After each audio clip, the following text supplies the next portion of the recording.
Boa noite a todos vocês. Sejam muito bem-vindos, bem-vindas.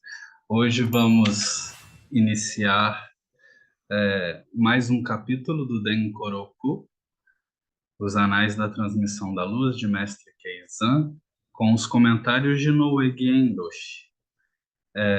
Hoje vamos iniciar o primeiro capítulo, o capítulo que trata de Makakasho, Mahakasiá.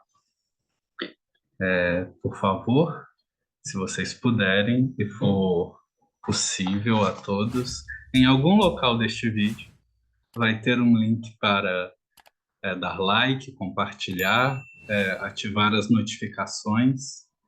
E é isso, assim a gente vai fazendo o nosso canal crescer e assim a gente vai ajudando a divulgar o Dharma. Em algum lugar também, em algum momento, vai ter um link para o Apoia-se. Vamos criar um apoia-se para apoiar as causas do Dharma e ajudar na prática, né? O apoia-se ele vai funcionar como um takuhatsu virtual.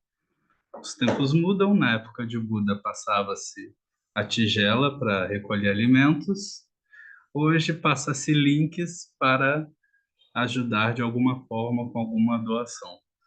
As doações são sempre muito bem-vindas e são direcionadas para o Dharma. Então vamos lá. Muito obrigado a todos. Então, juntamos nossas mãos, palmas com palmas, e podemos iniciar o verso da abertura de sutras, ou seja, da abertura dos ensinamentos.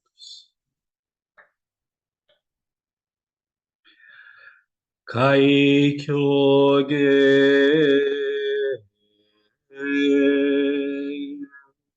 Mojo Jinjin Myoho Yakusen Mango Nam Sogu Gakon Kemmon Tokujoji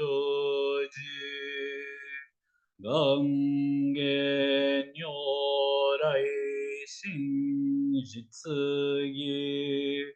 o Dharma incomparavelmente profundo e infinitamente sutil é raramente encontrado mesmo em centenas de milhões de anos.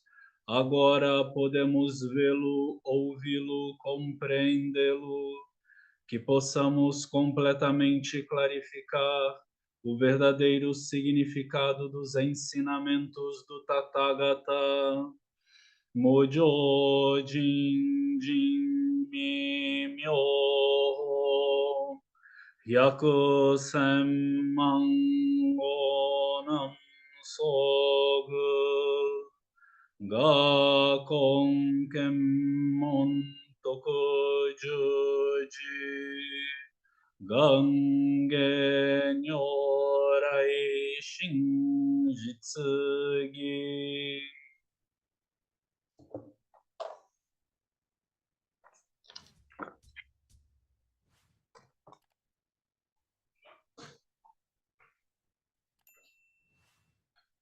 O registro sem forma da transmissão da iluminação, do despertar.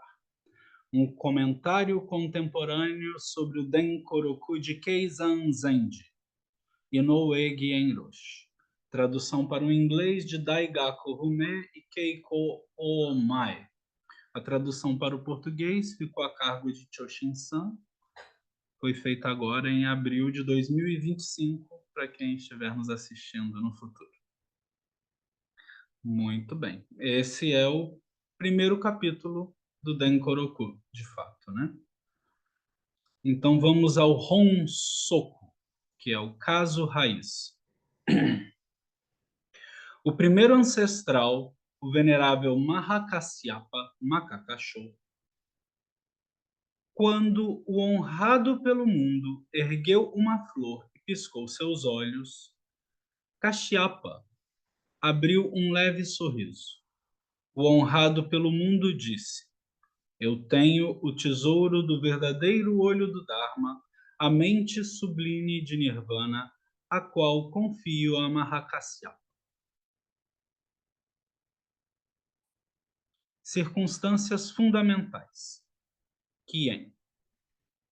O clã do venerável Mahakasyapa era Brahmana. O sânscrito Kasyapa é traduzido aqui como mais venerável engolidor de luz. Quando o venerável Mahakasyapa nasceu, uma luz dourada encheu o quarto e toda a luz entrou na boca do venerável, razão pela qual ele foi chamado de engolidor de luz.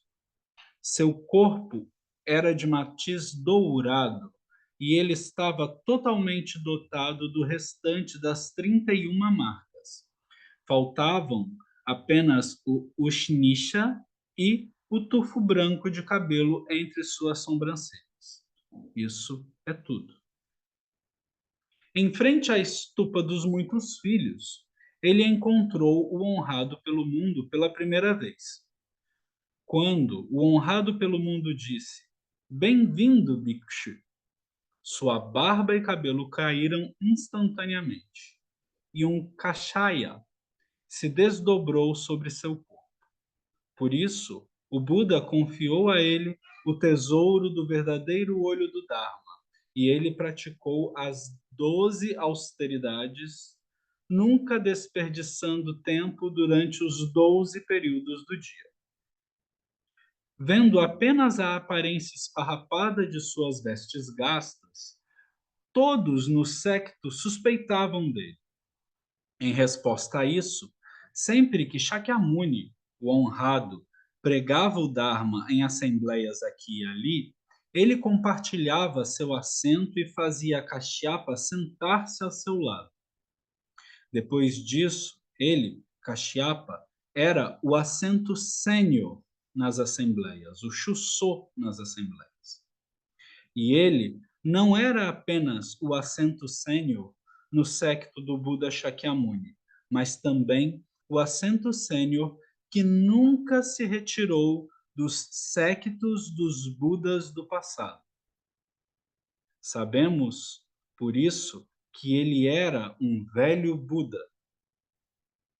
Não o classifique entre aqueles que eram meramente discípulos Sravaka do Buda. Essa foi a situação quando, em uma assembleia no Pico do Abutre, diante de uma reunião de 80.000, o honrado pelo mundo ergueu uma flor e piscou os olhos. Ninguém sabia sua intenção, e eles ficaram em silêncio. Na ocasião, só Mahakasyapa abriu um leve sorriso.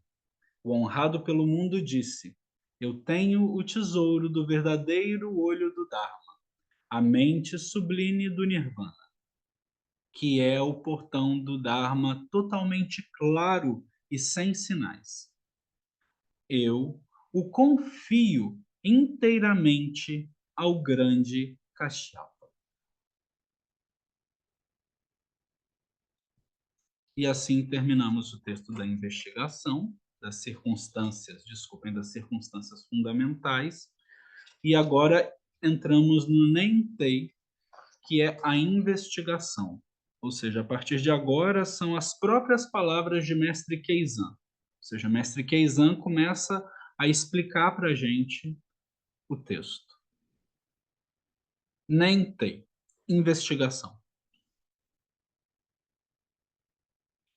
A história de erguer uma flor, naquele tempo, foi transmitida individualmente de ancestral para ancestral. Não foi tornada conhecida imprudentemente para pessoas de fora. Portanto, não é algo que os mestres de sutra e os mestres de tratados ou muitos mestres zen provavelmente saibam. Verdadeiramente, eu vim a entender que eles não sabem a verdade desse assunto. Embora se leia assim, tal koan não é um koan de uma assembleia no Pico do Abutre. É um ditado da época em que o Dharma foi confiado diante do estupa dos muitos filhos. O que está registrado em obras como o registro da transmissão da chama e o registro da difusão pervasiva da chama, de que essas palavras foram ditas em uma assembleia no Pico do Abutre, está equivocado. Quando o Buda Dharma foi confiado pela primeira vez, havia esse tipo de formalidade. Portanto, se alguém não é um professor ancestral que transmite o selo da mente Buda, ele não sabe o momento oportuno daquele erguer uma flor e não entende aquele erguer uma flor. Dignos do Zen, vocês devem investigar meticulosamente até chegarem ao entendimento, serem capazes de ver em detalhes, saber o que é Kashyapa sobre Kashyapa, entender o que é Shaka sobre Shaka e transmitir individualmente esse caminho profundo e completamente sublime. Deixando de lado erguer uma flor por um momento, cada pessoa deveria vir esclarecer o lugar onde piscou seus olhos. Quando todos vocês rotineiramente levantam suas sobrancelhas e piscam seus olhos, não há um fio de cabelo de separação entre isso e o ergueu uma flor e piscou seus olhos de Gautama. Quando vocês todos sorrirem levemente ao conversar, não há nenhum fio de cabelo de diferença entre isso e o abriu um leve sorriso de Mahakasyapa. No entanto, se vocês não tiverem clareza sobre quem é que levanta as sobrancelhas e pisca os olhos, então Shakyamuni e Kasyapa estarão nas terras ocidentais. E pele, carne, ossos e medula estarão em suas próprias mentes.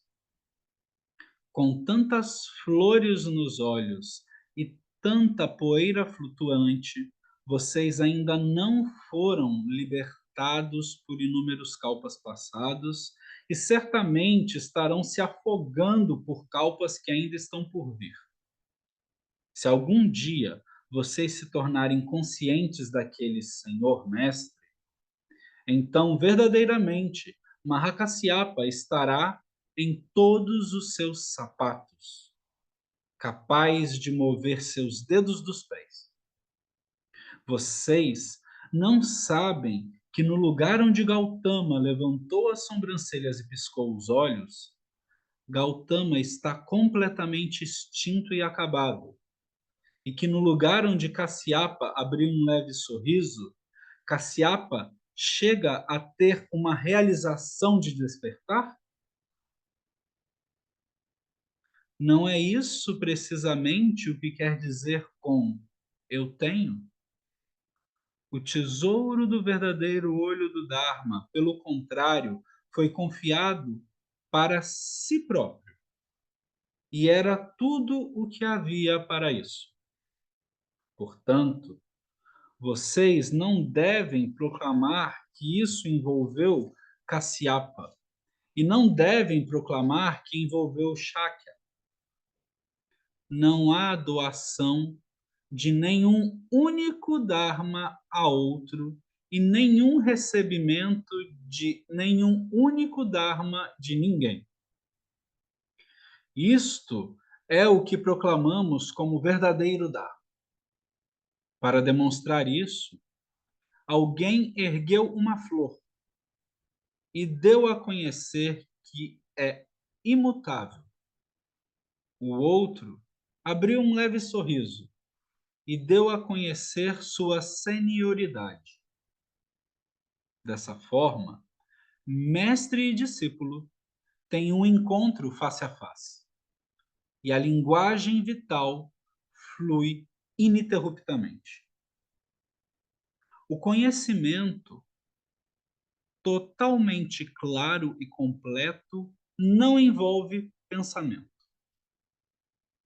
Tendo cortado completamente a faculdade da mente, Como era apropriado, Mahakasyapa entrou na montanha Pé de Galo, Kukutapada, ou Keishoku-san, para aguardar o retorno, desculpem, para aguardar o remoto nascimento de Maitreya, o Buda futuro. Portanto, mesmo agora, Mahakasyapa não entrou em extinção. Pessoal, se vocês intimamente estudarem o caminho e o investigarem minuciosamente em detalhes, então não apenas Kasyapa não está extinto, mas Shakya também permanece eternamente. Assim é que, desde muito antes de qualquer um de vocês terem nascido, eles apontaram diretamente e transmitiram individualmente o verdadeiro Dharma. E, do passado até o presente, eles têm dado golpes retumbantes. Portanto, vocês não devem ansiar por alguma era antiga de 2000 anos atrás. Se vocês apenas buscarem o caminho urgentemente hoje, então Kasyapa não entrará na montanha Pé de Galo, mas verdadeiramente aparecerá no mundo, aqui mesmo neste país de Fusô, que é o nome clássico para o Japão antigo. Assim é que as relações de sangue de Shakya serão quentes, mesmo agora. E o leve sorriso de Kashyapa também será fresco. Se vocês forem capazes de chegar a tal ponto de vista, então são vocês, pelo contrário, que serão os herdeiros de Kashyapa. E Kashyapa, pelo contrário, receberá o Dharma de vocês. Não somente a linhagem se estenderá dos 7 Budas até vocês, mas verdadeiramente vocês se tornarão os professores ancestrais dos 7 Budas. Não ter começo nem fim, e cortar passado, futuro e presente. Exatamente esse é o significado da fala: o tesouro do verdadeiro olho do Dharma está confiado e permanece extinto. Desculpem, e permanece existindo. Por conta disso, Shakya também recebeu a confiança de Kashyapa. E ele permanece existindo agora mesmo no céu de Tushita. Todos vocês também permanecem existindo na Assembleia no Pico do Abutre e não estão mudando. Vocês não viram as seguintes palavras? Estarei sempre no Pico do Abutre e em outros lugares onde habito. Quando este kalpa for incinerado pelo grande fogo, essas minhas terras estarão seguras e protegidas, sempre cheias de devas e humanos. O Buda não diz que os lugares habitados são limitados à Assembleia no Pico do Abutre somente, como a Índia, a China ou esta terra imperial poderiam ser excluídas. O verdadeiro Dharma do Tathagata fluiu e girou continuamente sem nem mesmo um fio de cabelo de deficiência. Se assim for, então a Assembleia atual em si deve ser a Assembleia do Pico do Abutre. E o Pico do Abutre em si deve ser a Assembleia atual. É meramente o vigor ou a falta de vigor das pessoas que determina se os Budas aparecem ou desaparecem.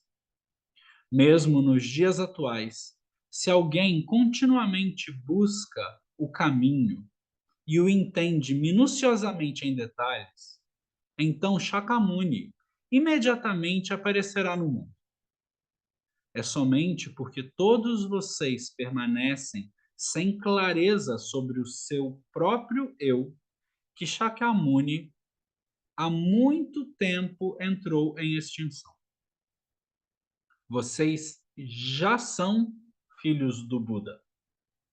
Como poderia ser adequado para vocês matarem o Buda? É por isso que vocês devem imediatamente buscar o caminho e rapidamente encontrar o seu pai compassivo. Como algo natural, aquele velho camarada Shakya anda, fica de pé, senta e reclina junto com todos vocês. Envolve-se em conversas e socialização junto com todos vocês. E nunca está separado de vocês em nenhum momento. Se algum de vocês passar a vida inteira sem ver aquele velho camarada, então não importa quem seja, será uma pessoa totalmente não filial. Vocês já são chamados de filhos do Buda. Se vocês não são filiais, então mesmo as mãos de 1000 Budas não poderão alcançá-los. Hoje, este descendente de Daijo novamente tem humildes palavras para tentar indicar tal princípio. Pessoal, vocês desejam ouvi-las? E então Mestre Keizan faz um verso sobre o antigo caso. Saiba que no escuro e profundo local dos vales nublados ainda existe um pinho luminoso vivendo através do frio dos anos.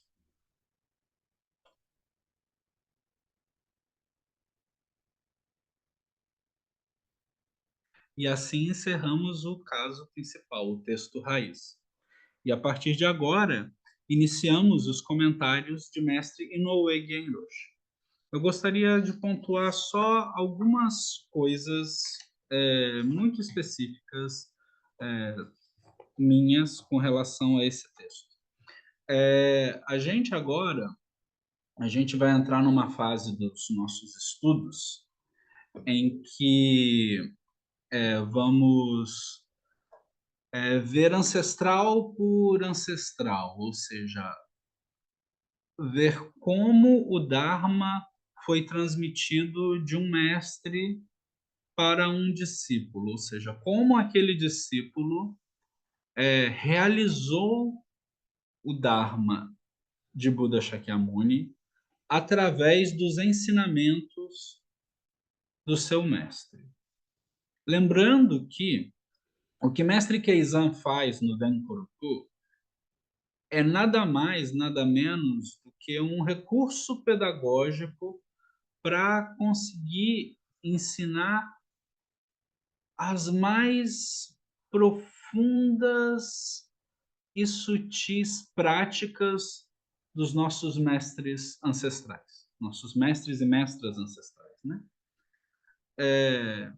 É importante a gente também ter em mente que tanto o mestre Keizan quanto esses dois textos ao qual mestre Keizan se refere, né, quando ele fala sobre a transmissão, né? Porque aqui logo no início da investigação dele, ele cita o registro da transmissão da chama e o registro da difusão pervasiva da chama. São dois textos clássicos chineses que falam sobre como ocorre essas histórias. Então, quando a gente vê esse Honsoku, que é o caso raiz, e o Kigen, que são as circunstâncias fundamentais, essas duas partes elas pertencem a esses textos. Ou seja, Mestre Keizan ele não está inventando nada, ele não está tirando isso da cabeça dele. Essas histórias elas foram sendo transmitidas de mestre para discípulo ao longo dos séculos e elas saem da Índia, chegam na China. Na China, essas histórias elas são catalogadas nesses dois grandes registros, e aí depois disso, através dos textos que vão sair da China e vão chegar até o Japão, Mestre Keizan vai ter em mãos esses textos do chinês clássico.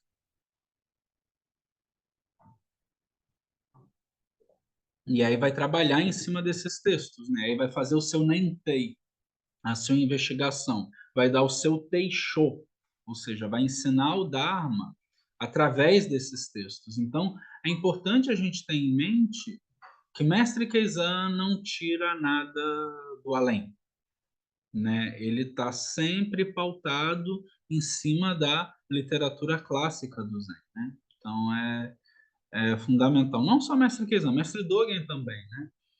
Algumas vezes não aparecem as citações, mas eles estão citando, né? Então, quando a gente vê aqui Mestre Keizan no seu Nentei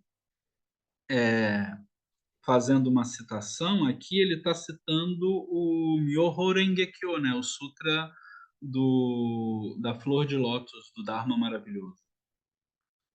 Se eu não me engano, é o capítulo das infinitas vidas do Tathagata, né?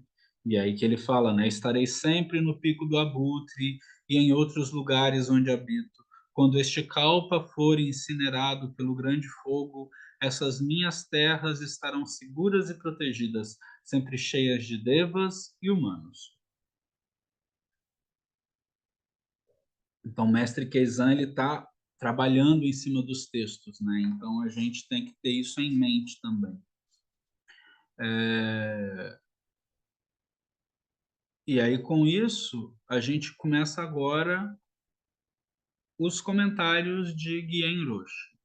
E Guien Roche, ele de forma muito eloquente, ele traz um questionamento muito basilar para nós que somos praticantes do Zen, né? Então, eu não vou dar spoiler, mas a gente vai chegar lá. E ele tem um olhar muito profundo sobre as palavras de mestre Keizan, né? Guien Roche, ele foi um grande mestre do século passado. Ele foi um grande shikke, né? Shikke é uma titulação dentro da ordem Soto, que são os professores orientadores de mosteiro, né? Ou seja, quem ensina os monges a serem monges. E existe o que a gente chama de Shikekai, ou seja, o grupo dos Shike. Genroshi foi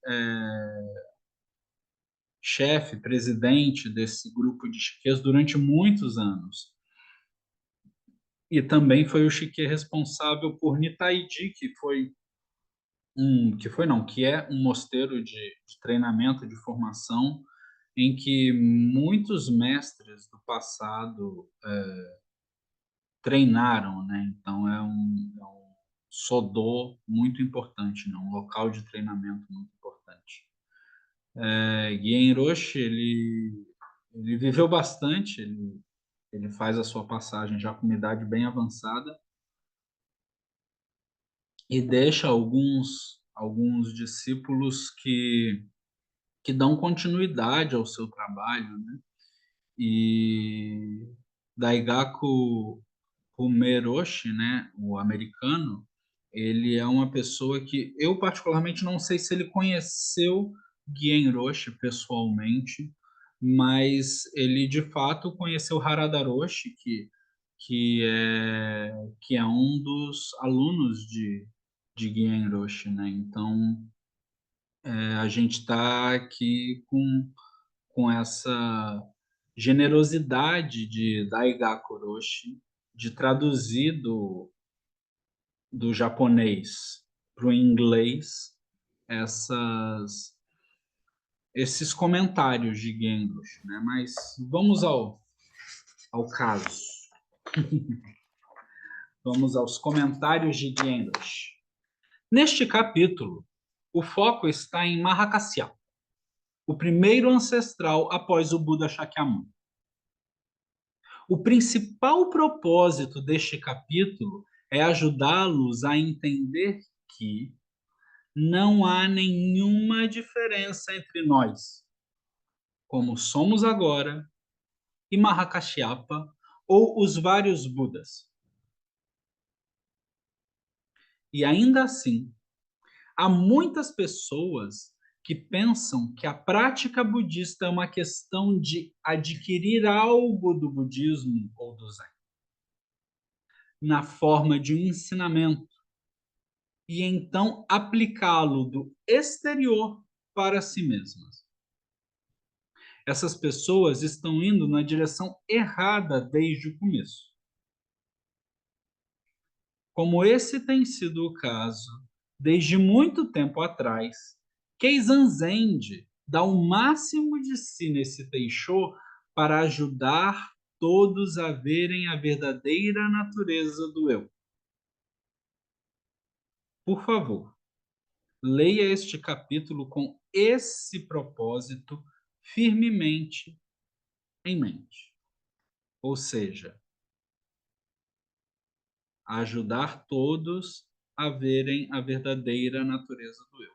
Então, quando a gente vai acompanhar os comentários de Mestre Keizan ele está indo às vezes para uma direção difícil de acompanhar, mas o que ele está fazendo é dar exemplos para que nós consigamos, por nossas próprias palavras, por nosso próprio entendimento, chegar a acessar essa mente que realiza Nirvana, essa mente que realiza o despertar. Essa mente que realiza o despertar, que, quando realizado, ele consegue ser transmitido de mestre a discípulo, e assim sucessivamente até chegar aos dias atuais. Então, vamos aos comentários do caso raiz, do Honsou. E tem uma coisa que é importante pontuar, né? Genroshi, assim como o mestre Keizan, e assim como este que vos fala, não inventa nada. Então, a estrutura do Teisho, da fala de Genroshi, é uma estrutura clássica de estudo do Zen. E de estudo do Zen japonês em específico, né? Da nossa escola Soto, quando se debruça para estudar. O que a gente faz? A gente pega uma sentença, uma frase e vai desmembrando essa frase, explicando frase por frase, palavra por palavra, às vezes caractere por caractere. Em Sojiji, nós estudamos, temos várias aulas, né? Na época que eu morei lá, eu vivi 9 anos lá, para quem não sabe, e a gente tinha várias aulas com grandes mestres, né? Então, o que acontecia nessas aulas é que às vezes a gente passava 3, 4 aulas em uma frase, desmembrando caractere por caractere. E dentro do caractere, dentro do ideograma, desmembrando cada significado de cada traço. Fazendo assim, minuciosamente, um estudo em cima daquele ponto, daquela questão e por que que aquele mestre ancestral vai escolher aquela fala, vai escolher aquela palavra, vai escolher aquele kanji, aquele caractere para conseguir exprimir as suas falas, as suas palavras, que são expressões do verdadeiro Dharma, que são expressões da mente de Nirvana. Então é importante a gente ter isso em mente, né? A fala desses mestres ancestrais é o próprio despertar. O ato da fala é o próprio despertar. Então, quando a gente vai estudar minuciosamente cada frase, cada palavra, cada letra, a gente está estudando nisso o ato do despertar e os meios hábeis que aqueles professores, que aqueles mestres ancestrais usaram para comunicar, para transmitir essa mente do despertar. Então aqui vamos lá. Genroshi começa, né? O Buda ergueu uma flor e piscou os olhos. Palavras de Mestre Keizan, né? Desculpem, caso raiz, né? E aí Genroshi fala: na verdade, isso é tudo o que há nessa história. Não há nada escondido aqui. Aí a gente coloca a tela preta, levanta os créditos e dá tchau. Porque é basicamente isso, né? Ergueu uma flor e piscou os olhos. Pronto, acabou a história. Muito obrigado. Muito obrigado. Adeus e muito obrigado pelos peixes. E Mestre Guia Hiroshi, ele, de uma forma, talvez não tão brincalhona como a minha, mas de uma forma direta, ele diz isso, né? O Buda ergueu uma flor e piscou os olhos. E aí, Guia Hiroshi. Na verdade, isso é tudo o que há nessa história toda, nessa brincadeira toda, nesse existir todo. E não há nada escondido aqui. Então, Cassiapa abriu um leve sorriso. Vendo o Buda erguer a flor e piscar, Mahakasyapa simplesmente sorriu. Isso é tudo. É algo que qualquer um pode fazer. Vendo o sorriso de Mahakasyapa, o honrado pelo mundo disse: eu tenho o tesouro do verdadeiro olho do Dharma, a mente sublime do Nirvana, a qual confio a Mahakasyapa.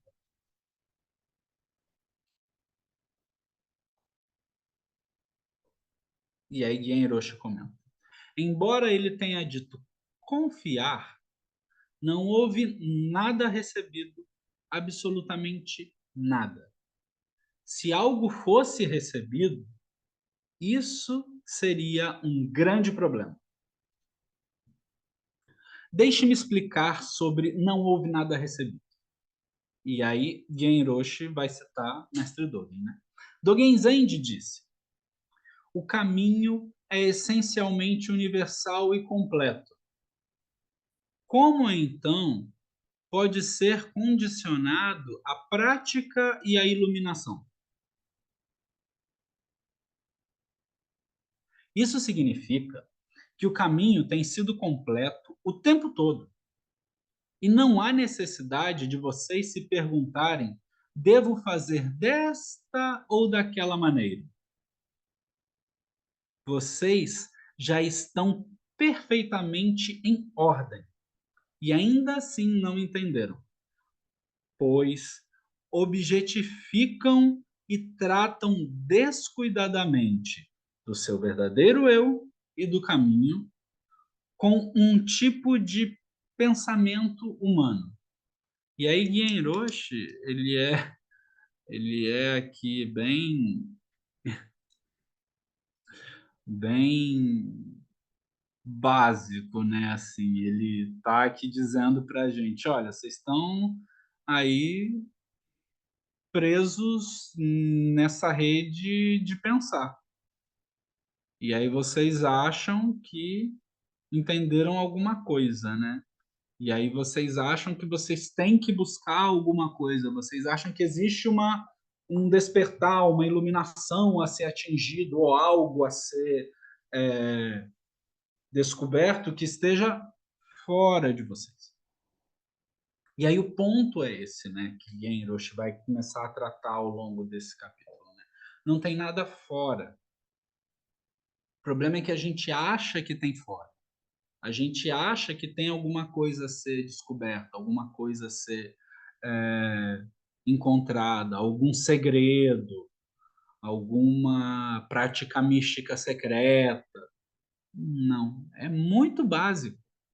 É muito básico. O caminho é essencialmente universal e completo. Ponto. O caminho é essencialmente universal e completo. Como então pode ser condicionado a prática e a iluminação ao despertar? Ou seja, como que essa real natureza da mente ela vai ser condicionada a gente fazer algum tipo de prática especial ou atingir uma iluminação especial. E é esse o ponto, né? Quando alguns mestres falam, né? O despertar é aqui e agora, a mente de Nirvana é aqui e agora, o caminho é aqui e agora. Eles estão tratando disso, né? Ou seja, não tem nada diferente. Ou seja, quando a gente está sentado em zazen e quando a gente está de pé, fazendo todas as nossas coisas do dia a dia, isso é a real natureza da mente. Isso é o verdadeiro caminho. Isso é o seu verdadeiro eu se manifestando. O problema é que a gente se perde nisso, né? A gente fica brincando de ficar pensando demais, de ficar querendo dar sentido demais às coisas. E a gente vai se perdendo nesse labirinto que a gente mesmo cria.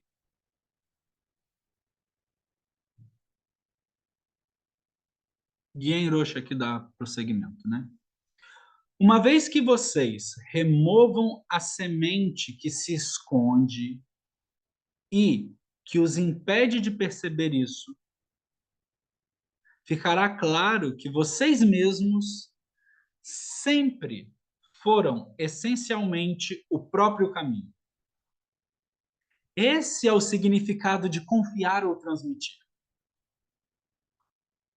Mahakasyapa foi apresentado ao modo de realmente ver o verdadeiro eu por si mesmo. E então ele percebeu: ah, eu tenho sido o caminho o tempo todo. Essa é a transmissão do Dharma. É assim que a transmissão do Dharma deve ser.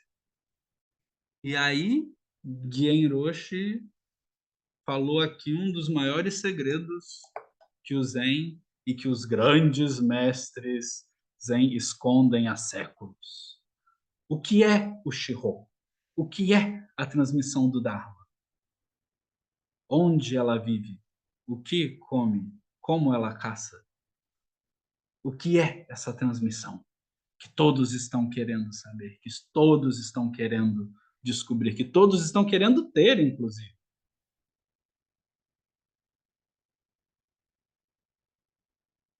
E é isso. É esse. Você é o caminho. Tipo assim, não tem nada diferente de você, desse eu agora, nesse exato instante que está me ouvindo, e o próprio caminho, e o próprio despertar, e o próprio eu verdadeiro que perpassa todos os seres. Que a gente lembra do Buda Shakyamuni quando realiza esse despertar, né?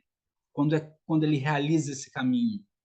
Eu, a grande terra e todos os seres simultaneamente realizamos o caminho, né? E aí é esse E que vai conectar eu, grande terra e todos os seres, né?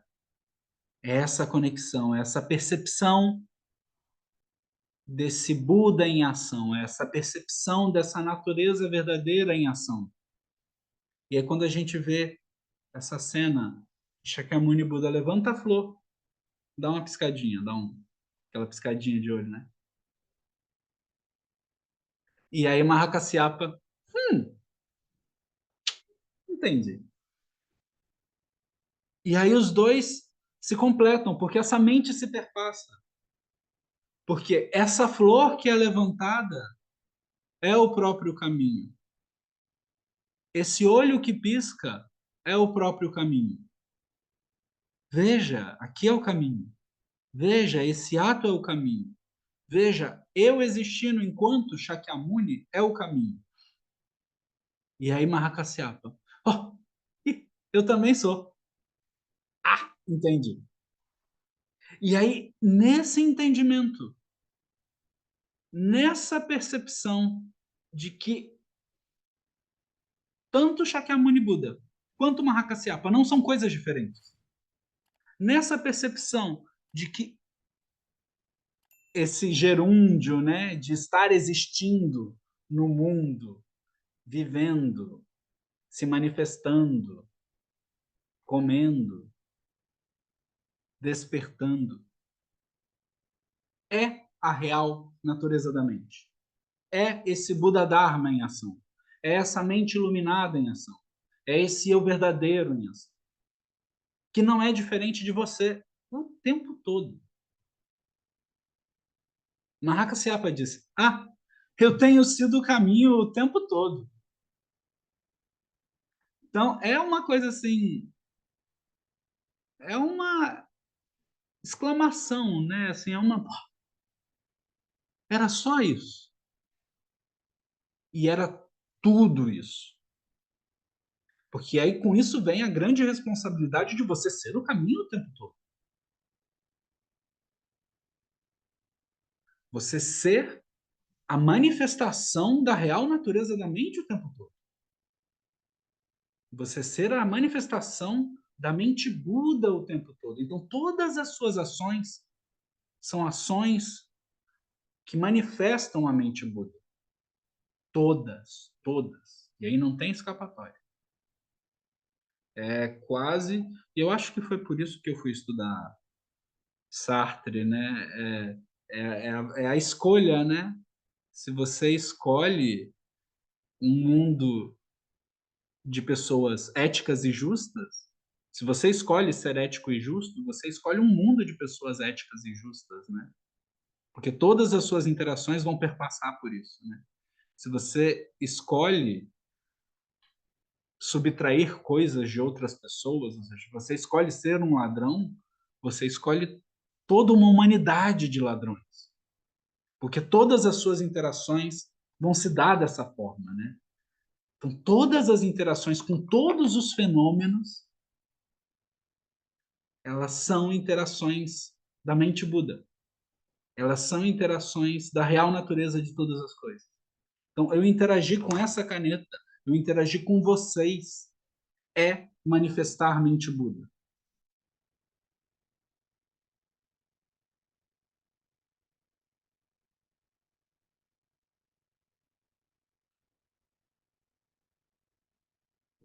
Ah, eu tenho sido o caminho o tempo todo.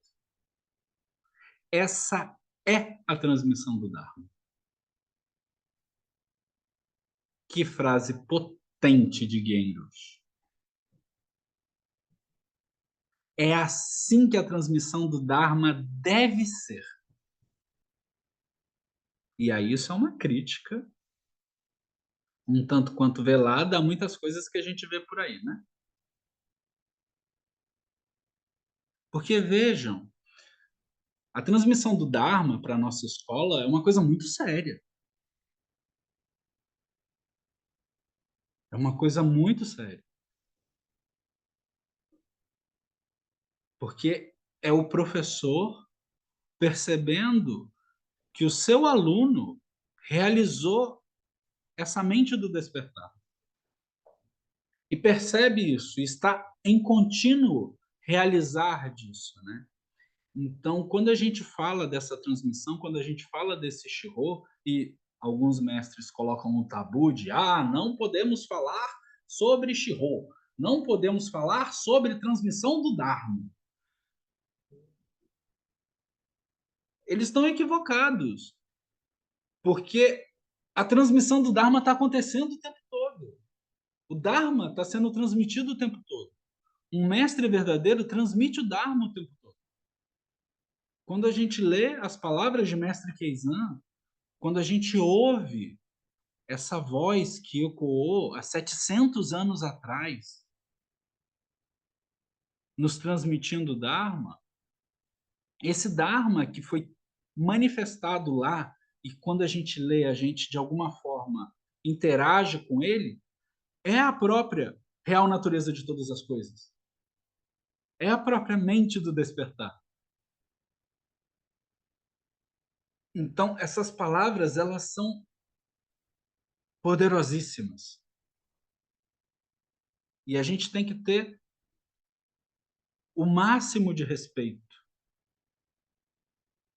mas não de uma forma piegas. A gente tem que ter o máximo de respeito, da mesma forma que a gente respeita a nossa própria vida, da mesma forma que a gente respeita a nossa própria manifestação humana, que é muito preciosa. E aí isso é uma coisa que todas as escolas budistas, todas as tradições dos budismos nos vários países vão dizer.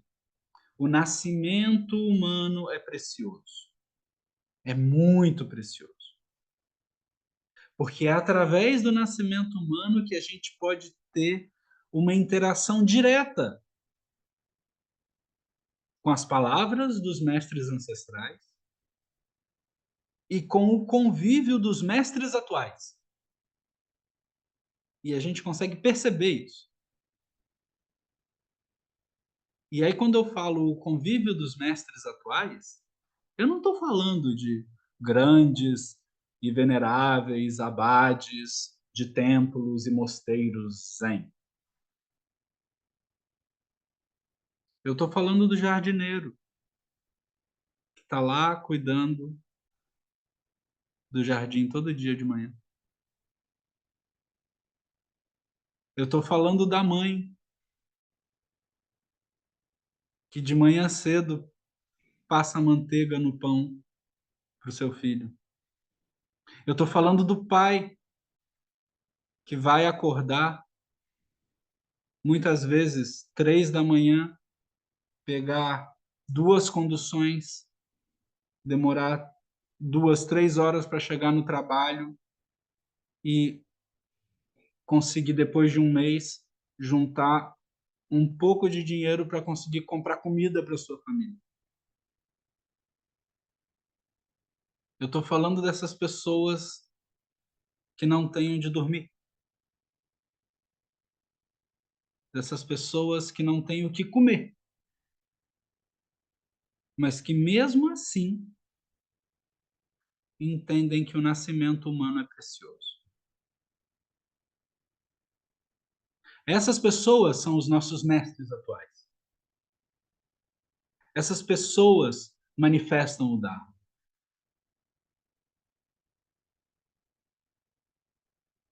Assim como as montanhas e os vales, assim como os rios e mares. Estão lá sendo montanhas e vales, rios e mares. E manifestam o Dharma.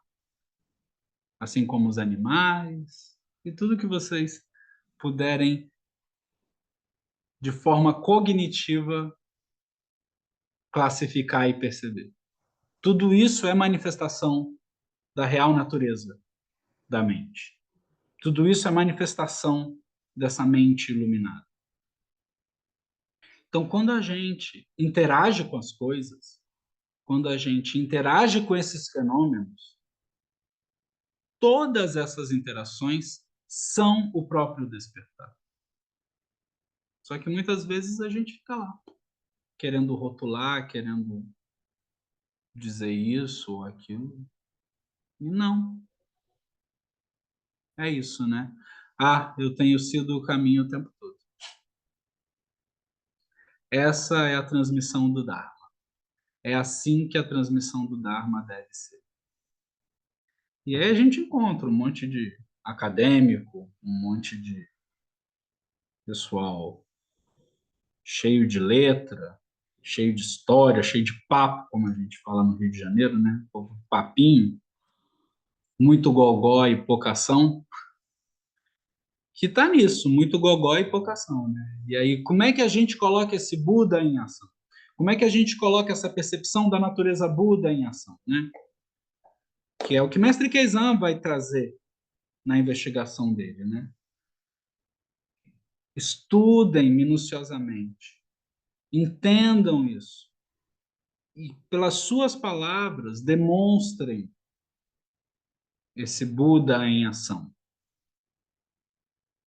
Nesse processo de transmissão face a face, mestre e discípulo, como é que essa transmissão acontece? Como é que essa face a face acontece? É percebendo que tanto o discípulo quanto o mestre, o tempo todo, são o caminho. Não pode haver um fio de separação entre eles. Como não pode haver um fio de separação entre vocês e todos os seres que vocês interagem. E aí todas as nossas interações são interações. Então, da mesma forma que você vai interagir com o bancário, da mesma forma que você vai interagir com o imperador, com o presidente, da mesma forma você vai interagir com a pessoa que ajuda no seu jardim. Da mesma forma você vai interagir com a pessoa que é contratada pela cidade para limpar as ruas. Da mesma forma você vai interagir com aqueles que não têm teto, com aqueles que têm fome. E aí vem a nossa responsabilidade social enquanto budistas, enquanto praticantes do Buda Dharma, de perceber a real natureza de todos os seres.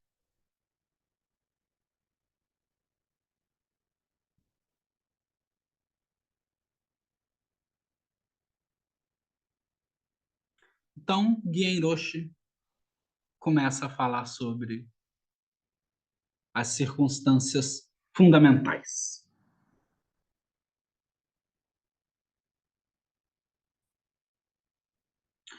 Então é dito que o clã do venerável Mahakasyapa era Brahma. E aí, essa fala de Gien Roshi é maravilhosa, porque eu me inspiro muito em Gien Roshi para existir no mundo. Porque Gien Roshi, conforme a gente fala no Rio de Janeiro, e desculpem a gíria, Gien Roshi mete essa. Então é dito que o clã do venerável Mahakasyapa era Brahmana. Essa parte não é importante porque vocês podem facilmente entendê-la sozinhos. Na verdade, muitas ornamentações no texto, como uma luz dourada encheu o quarto, podem enganar os leitores, que poderiam mitificar os ancestrais como pessoas de outro mundo e acabar se perdendo. E aí, Genroshi vai. Neste texto, você pode tomar tais expressões decorativas como uma representação do seu verdadeiro eu.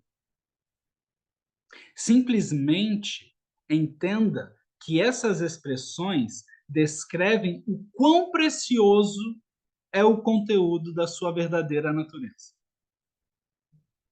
Ou seja, são meios hábeis. E aí é o que Genroshi coloca aqui, né? E aí Mahakasyapa era Brahma. E aí, o que é Brahma? Você dá um Google aí, o que você acha, né, nessa nossa atual era de internet? É só escrever no Google, perguntar para alguma IA dessas integradas ao buscador, que ela vai até te dar a fotinho dos Brahmanes, vai explicar as castas na Índia. Está tudo no livro. Tem um monte de livro, tem um monte de site na internet, está tudo aí, é só vocês lerem. Que nem eu comento para os meus alunos, com os meus alunos que vêm aqui em Tacuonde, né, para treinar, né? E aí, logo no início, né, alguns vinham de forma muito poética, Muito poética perguntar, né? Ah, mas o senhor vai ensinar a gente a tocar sino, a fazer cerimônia e essas coisas? Eu falei, não, isso tem um monte de manual aqui, ó.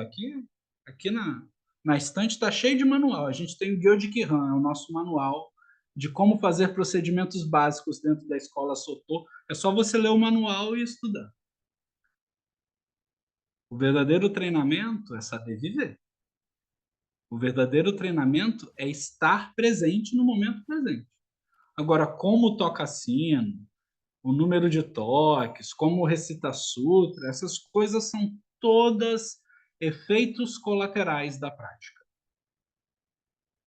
E aí é o que eu costumo lembrar, né, quando as pessoas me perguntam: ah, mas você foi no Japão, viveu 9 anos, o que que você aprendeu? Eu aprendi a viver em sociedade, em comunidade. Ah, mas você aprendeu a tocar sino, a fazer cerimônia, ser especialista em cerimônia e tal, não sei o que coisa. É uma titulação que tem ali pendurada na parede. Tem aqui um monte de diploma, né? Seikyoshi, uns outros negócios aí esquisito, que fez treinamento especial, tá lá, um monte de diploma, mas é só para pendurar na parede. Porque, na verdade, não é isso que é importante. E é isso, às vezes, as pessoas se perdem, né? Claro que é importante a gente saber tocar o sino, mas a gente aprende essas coisas como um efeito colateral da nossa prática. Você saber tocar o sino na hora certa, saber recitar determinado sutra na hora certa, saber fazer determinada cerimônia para determinada ocasião, isso é um efeito colateral de um treinamento muito maior, que é você entender por que, que aquela cerimônia existe, por exemplo. Você entender por que, que aquele sino naquele momento é tocado. E aí você aprende a tocar o sino. Mas isso vem pelo viver. Isso vem pelo interagir. Isso vem pelo estar presente, no momento presente, no aqui e agora. Então, se a gente perde esse foco, a gente fica muito numa historinha, num conto de fada, numa romantização da prática. E não, a prática é aqui e agora. Assim, o tempo todo você é o caminho. Todas as suas interações são interações do caminho. Então não adianta nada você saber tocar o sino da forma perfeita, você saber recitar o sutra da forma perfeita e você não dá bom dia para a pessoa que trabalha na portaria do seu prédio. Não adianta absolutamente nada.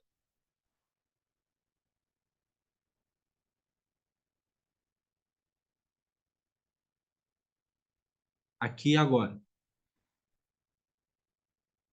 Mente Buda se manifestando o tempo todo. E Genroshi dá prosseguimento, né? E ele estava totalmente dotado do restante das 31 marcas. O Buda Shakyamuni era dotada de todas as 32 marcas, né? Mas Mahakasyapa tinha apenas 31. Faltava apenas a Ushinisha e o tufo branco de cabelo entre as sobrancelhas. E isso é tudo. E aí, tufo branco de cabelo entre as sobrancelhas é uma forma carinhosa de dizer que Buda Shakyamuni tinha um verrugão no meio da testa. Um verrugão peludo, que provavelmente todo mundo ficava olhando assim. Que é aquela coisa que é o diferente. E é um meio hábil, né, desses seres iluminados. Tem alguns seres iluminados que têm essas aparências diferentes, que despertam na gente estranheza, despertam na gente um olhar distinto, fazem com que a nossa mente pare de funcionar no padrão que está estabelecido e faz com que a gente acesse outros padrões, né? Acesse o padrão de compaixão, acesse o padrão de perceber o outro, acesse o padrão de, olha, esse outro é completamente diferente. Então essas marcas, elas meio que servem para isso, né? Então esse verrugão no meio da testa do Buda servia para isso, que É bonito, né? As imagens, elas têm as imagens mais chiques colocam uma joia preciosa e tal, né? Tem umas imagens que é um verrugão mesmo. Eu adotaria aqueles. Não tem aquelas pelúcias que coloca no microfone para abafar o som? Eu passaria aquilo no cloro e colocaria assim, no meio da testa da imagem do altar. Aí seria ótimo, né? Porque todo mundo ia pensar, ih, o Buda está escutando a gente o tempo todo, né? É uma mente que escuta, né? Tem até o pomponzinho do microfone. Mas voltando a verrugas peludas, e aí Guien Roshi vai falar, né? Se vocês olharem para uma estátua do Buda, entenderão que o Shinisha se refere à protuberância carnuda no topo da cabeça, que torna a face mais longa. E o tufo de cabelo entre as sobrancelhas é descrito como espiralado e iluminando todo o universo. Ou seja, isso é um jeito carinhoso de dizer que todo mundo olhava para a verruga dele. Mas isso não era especial para ele. Todos nós vemos da mesma forma que ele. Ou seja, vemos da mesma forma que ele vê, que ele, Shakyamuni Buda, né? Essas marcas realmente não são importantes. Os Budas são iguais a nós. E com isso eu encerro minha fala de hoje com essas palavras retumbantes de Guien Roshi, né? Essas marcas realmente não são importantes. E aí essas marcas físicas, essas marcas psicológicas, essas marcas sociais não são importantes. Os Budas são iguais a nós.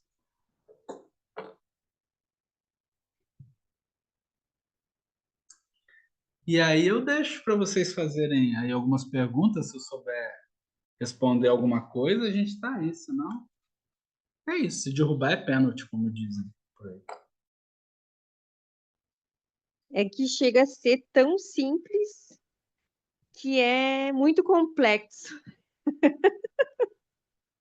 É, Por é, quê? é uma coisa tão simples que chega a ser complexa, Roxy. É uma coisa que não tem muito. Eu preciso absorver melhor isso, sabe? Assim, essa história da flor, a gente sempre brinca com o Dan. Lembra que um dia a gente te contou, né, sobre o Daniel não responder as mensagens e tal, e que ficou então ele como mostrando a flor e a gente entende como que é, né? E é uma história que eu adoro muito, assim.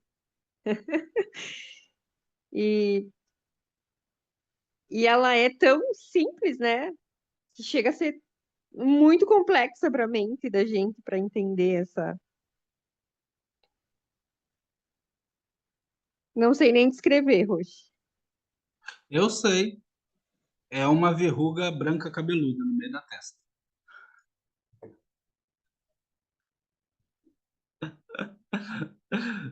Mas é interessante, né? Assim, as coisas.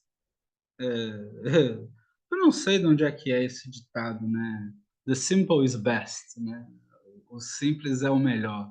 O editor vai procurar em algum lugar e vai descobrir a citação, e aí vai colocar aqui na legenda quem é que falou isso primeiro, alguma coisa.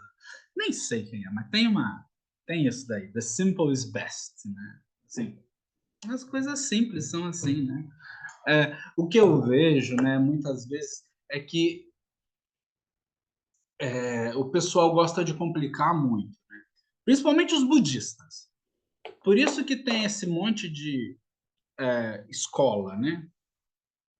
São pelo menos três grandes movimentos, três grandes ramificações.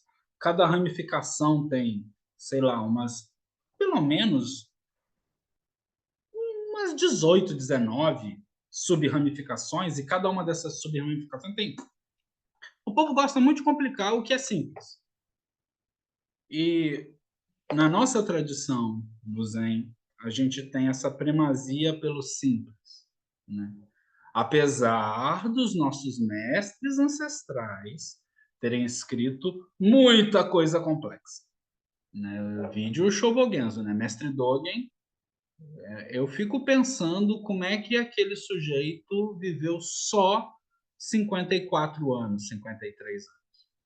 E a gente tem esse monte de coisa escrita dele, que são dificílimas, muito profundas, né? Mestre Keizan, outro, né? Que viveu um pouco mais, mas tem esse monte de coisa escrita, né? Tem o Denkoroku, que a gente está estudando agora, tem outros tratados, Tokoki, né? Que são o diário pessoal dele em Yokoji, e assim, esse povo é muito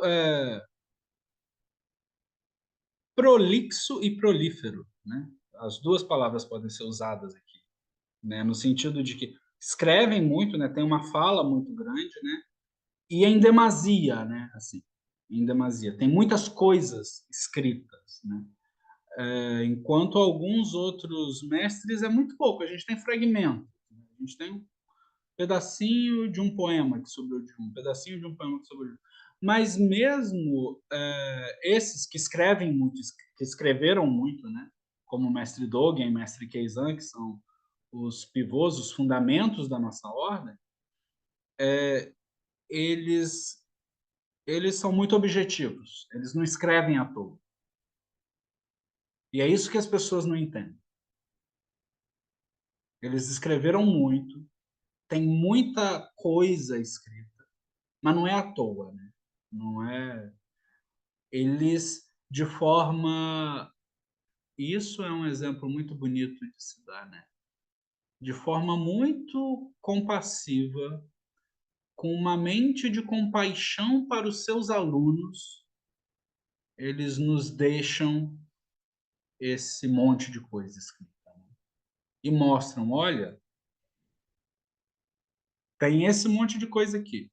Mas não esqueçam, vocês são o caminho.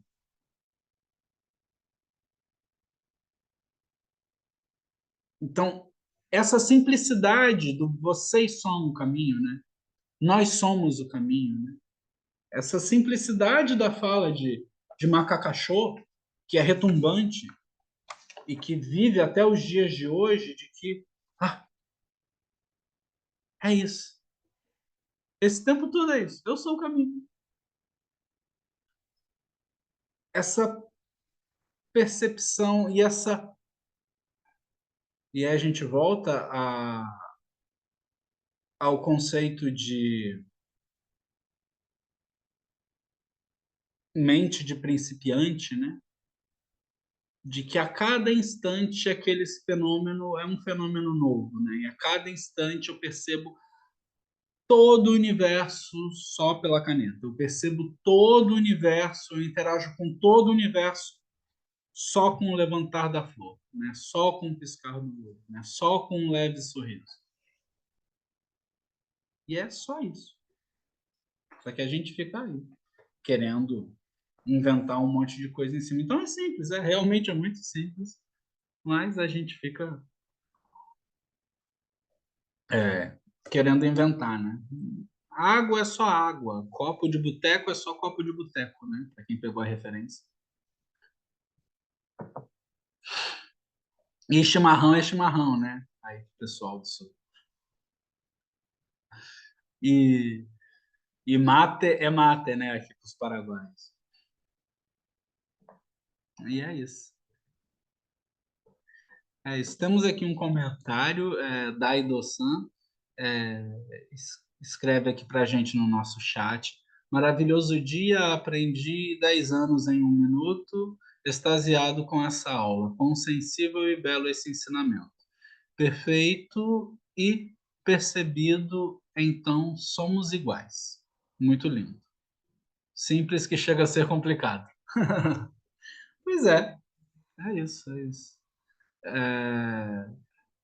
A gente vai praticando, né? Muitas vezes a gente não se dá conta dessa simplicidade, né? E toda vez que eu me debruço em cima desses textos de Mestre Keizan, é de chorar, de tão simples e tão objetivo que Mestre Keizan foi na hora de ensinar, né? E de perceber que é isso aí, é isso, é no simples, é no a prática está aqui, é aqui nesse momento, é aqui e agora. Então, muitas vezes a gente perde essa linha de raciocínio, né? Muitas vezes a gente, entre muitas aspas, perde tempo, né? Mas quando a gente está praticando o caminho, nenhum momento é perder tempo, né? É só a gente lembrar aqui de mestre Macacachô. No texto, no texto raiz, depois Guia Enochi vai comentar sobre isso, né? Mas no texto raiz, ele diz assim, né? Nas circunstâncias fundamentais. Ele vai dizer que Macacachô ele não perdia tempo. Macacachô era um sujeito que não perdia tempo. Em frente à estupa de muitos filhos, ele encontrou o honrado pelo mundo pela primeira vez. Quando o honrado pelo mundo disse: "Bem-vindo, Bhikshu!", sua barba e cabelo caíram instantaneamente e um caçaia se desdobrou sobre seu corpo. Por isso, o Buda confiou a ele o tesouro do verdadeiro olho do Dharma. E ele praticou as 12 austeridades, nunca desperdiçando tempo durante os 12 períodos do dia. Cada uma das austeridades leva 2 horas para ser praticada. E cada um dos 12 períodos do dia levam 2 horas. Então é só a gente fazer as contas. Ele nunca parava de praticar. Tem uma. Eu acho que é mais à frente, quando fala de Ananda, se eu não me engano, retoma esse exemplo de que Macacachô praticava muito, né? Que ele não deitava. Uma das características de Macacachô era essa, ele não deitava. Ele ficava o tempo todo sentado, ou seja, mesmo na hora de dormir, ele dormia sentado, em posição de, de prática, né? Em posição de lótus. Então, ele praticou muito o tempo todo, né? E ele tinha uns problemas. Quando esse encontro acontece, Macacachô não era novinho, né? Que nem Ananda. Esse encontro acontece, Macacachô já tinha idade avançada, né? E tanto é que nas imagens de Macacachô, a gente tem alguns trios de imagem nas tradições budistas. E aí na nossa escola, na escola Sotô, a nossa imagem principal, que é adotada pela Sotô, é Buda Shakyamuni e os nossos 2 ancestrais, Mestre Keizan e Mestre Dogen. Só que nos templos, essa imagem principal ela foi uma construção recente. Nos templos, tradicionalmente, a gente tem algumas tríades, né? Em alguns templos mais tradicionais, a gente vai ter Buda Shakyamuni, Fugen Bosatsu, Bodhisattva da Boa Prática, e Monjo Shiri Bosatsu, Monjo Bosatsu, Bodhisattva da Sabedoria. Essa é a tríade clássica do Zen. Ou seja, o Bodhisattva da Boa Prática e o Bodhisattva da Sabedoria. Em templos sotôs antigos, a gente vai ter também Buda Shakyamuni, Macacachô de um lado e Ananda do outro. No Butsuden de Sojiji, a imagem é essa. Né? A imagem principal, o altar principal de Sojiji, você tem Buda Shakyamuni ao centro. De um lado, você tem Macacachô velhinho, com as mãos enrugadas, encurvado assim, né? Todo. E do outro lado a gente tem Ananda, um monge jovem fazendo gachô, assim, gachô bonito. Então você tem essas tríades, né? E Mahakasyapa ele era essa figura, era a figura de que tava, daquele praticante que estava o tempo todo praticando, o tempo todo na prática, né? Ou seja, praticando as 12 austeridades durante 12 períodos do dia. Então, é não perder tempo, né? Assim, essa é se a gente pode dizer que tem uma dica que eles dão para a gente, é essa, né? Tipo, não perca tempo, não perca tempo. Pratique, pratique, pratique. Para você conseguir perceber, né? Para você conseguir perceber que é isso, a natureza Buda está se manifestando o tempo todo. A gente só não está sabendo receber a piscadela de olho. Muito obrigado a todos e todas por terem participado, por nos assistirem no nosso canal no YouTube. Novamente, aqui vai ter em algum local desta tela, o editor que lute, vai ter um link para o nosso Apoia-se a partir deste momento, e também vai ter um localzinho para você dar o seu like, a sua curtida, ativar o seu sininho para receber as notificações, é muito importante. Compartilhem esse vídeo com todos. Peçam para os seus filhos compartilharem, para os seus papagaios, cachorros, periquitos compartilharem, para a gente conseguir oferecer o Dharma para todos, né? Porque essa é a proposta, né? E para quem não está inscrito, se inscrevam no canal, é importante também que vocês estejam inscritos. E qualquer dúvida é só colocar nos comentários, a gente responde. E é isso, muito obrigado a todos e todas. Nega waku wako no kudoku o motte amaneku issai ni yoyoboshi warera to shujo to minato ni butsudo josen koto. Que os méritos de nossa prática se estendam a todos os seres e que possamos todos juntos realizar o caminho de Buda. Oferecemos a todos os Budas através do espaço e do tempo, a todos os honrados Bodhisattvas e Mahasattvas e a Mahaprajna Paramita, a Paramita da sabedoria completa, a mãe de todos os Budas. Muito obrigado. Tchau, tchau.